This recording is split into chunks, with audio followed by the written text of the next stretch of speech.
पिलाए आज शिक्षादान कार्यक्रम को तुम समस्त को स्वागत। मुझे गिरिधारी साहू। आज आम गोटे षष्ठ श्रेणी पाठ पढ़ा। से पाठटी हूँ ल सागु पार्ट 2।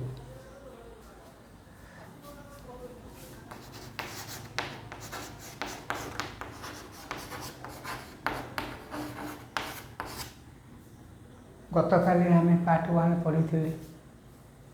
आज आम पार्ट 2 पढ़ा है। ये हूँ संक्षिप्त प्रणाली आम पढ़ा लसाग। मनकर 3टी संख्या नवा। गोटे पिला 8 कहला, आ गोटे पिला 12 कहला, आ गोटे पिला 16 कहला।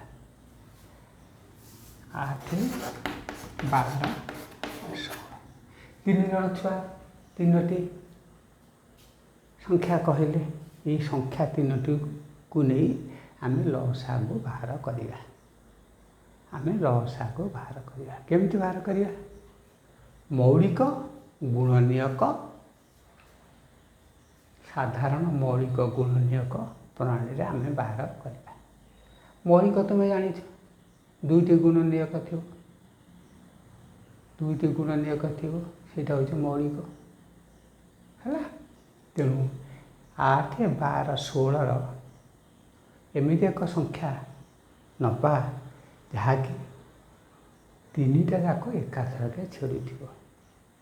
सी पुणी मौलिक संख्या द्वारा मानकर 2 सबुठ सान मौलिक संख्या आरंभ कर सी है 2। 2 काट 2 4 8, 2 12, 2 8 16। पुणी आउ देख 2 2 2 4, 2 3 6, 2 4 8, 2 4 8।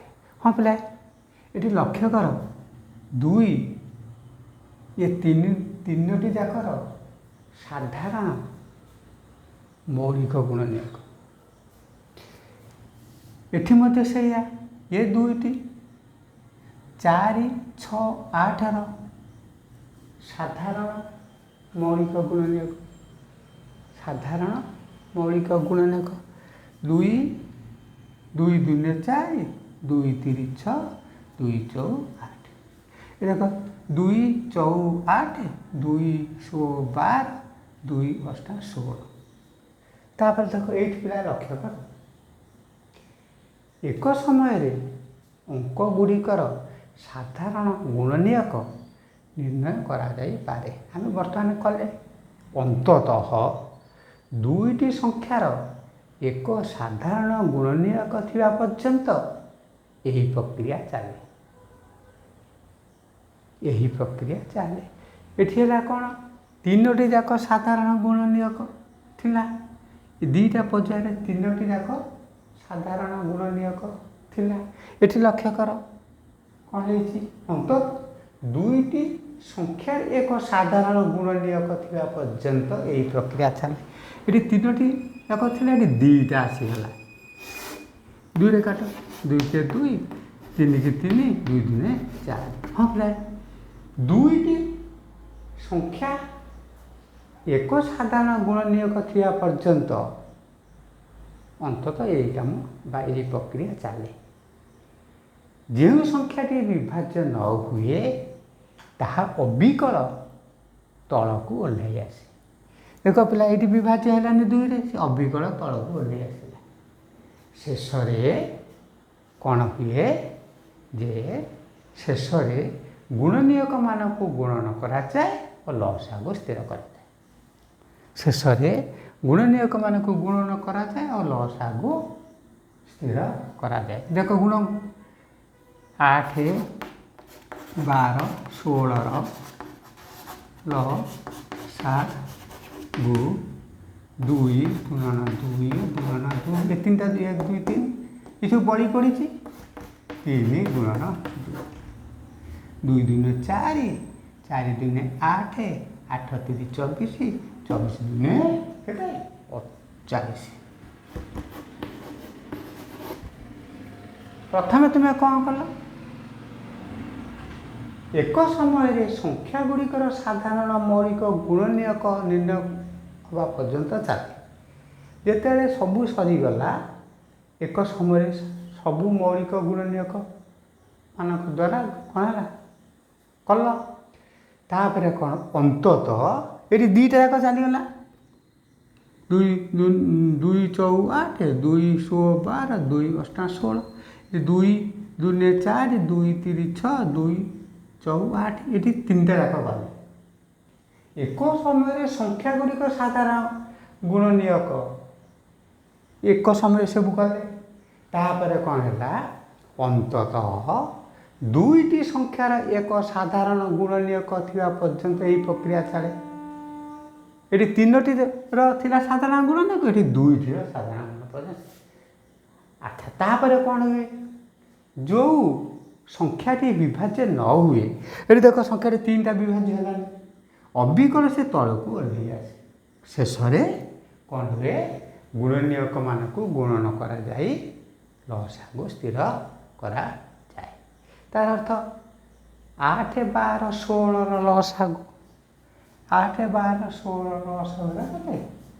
48 ହେଇଗଲା। ଇଏ ହେଲା ତୁମର ପ୍ରଥମ ପର୍ଯ୍ୟାୟ। ସେକେଣ୍ଡ ପର୍ଯ୍ୟାୟ ଦେଖିବା। ସେକେଣ୍ଡ ପର୍ଯ୍ୟାୟ ସେମିତି ଆମେ ତିନୋଟି ପିଲା, ପ୍ରଥମ ପିଲା କହିଲା 14, ଦ୍ୱିତୀୟ ପିଲା 20, ତୃତୀୟ ପିଲା 24। ପ୍ରଥମ ପିଲା କହିଲା 14, ଦ୍ୱିତୀୟ ପିଲା 20, ତୃତୀୟ ହେଲା 24। ତିନୋଟି ସଂଖ୍ୟା ସିଏ କହିଲେ। ଏଠି କ'ଣ କରିବା? ଏକ ସମୟରେ ସଂଖ୍ୟା ଗୁଡ଼ିକ ସାଧାରଣ ମୌଳିକ ଗୁଣନୀୟକ। ଏକ ସମୟରେ ସାଧାରଣ ମୌଳିକ ଗୁଣନୀୟକ। ଏଠି ବର୍ତ୍ତମାନ 2 ଏକ ସମୟରେ ସାଧାରଣ ମୌଳିକ ଗୁଣନୀୟକ। 2 7 14, 10 12। ଏକ ସମୟରେ 3ଟା ଯାକ ଛିଡ଼ିଗଲା 2 ହେଲା ନାହିଁ। ତାପରେ ଦେଖ ପିଲା ପୁଣି କେଉଁ ଏକ ସମୟରେ ପୁଣି ଏକ ସମୟରେ ସଂଖ୍ୟା ଗୁଡ଼ିକ ସାଧାରଣ ଗୁଣନୀୟକ କିଏ? ସେ କେଉଁଟା ହେଉଛି କି? ନାହିଁ, ଆଉ ହେଉନାହିଁ। ତାପରେ କ'ଣ ହେଲା? ଅନ୍ତତଃ ଦୁଇଟି ସଂଖ୍ୟା ଏକ ସାଧାରଣ ଗୁଣନୀୟକ ଥିବା ପର୍ଯ୍ୟନ୍ତ ସେହି ପ୍ରକ୍ରିୟା ଚାଲେ। ଏଠି ଦୁଇଟି ସଂଖ୍ୟା 2, ଏଠି 7ଟା 2ରେ କଟୁଛି, 10ଟା 2ରେ କଟୁଛି, 12ଟା 2ରେ କଟୁଛି।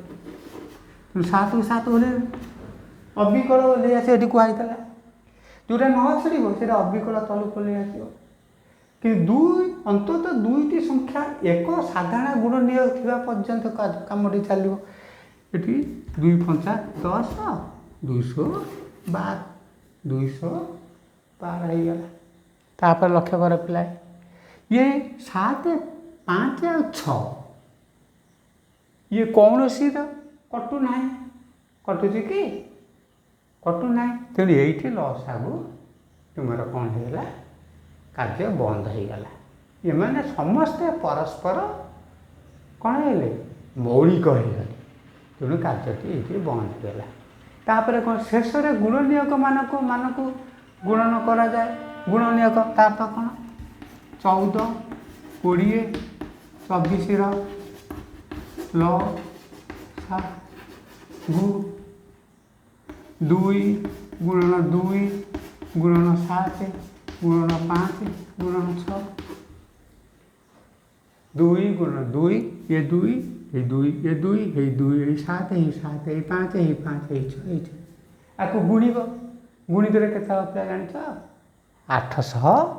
ଆକୁ ଗୁଣିଦେଲେ ହେବ ତୁମର 2 2 4, 7 4 28, 6 5 30, 28 30 ଗୁଣିଦେଲେ କେତେ ହେବ?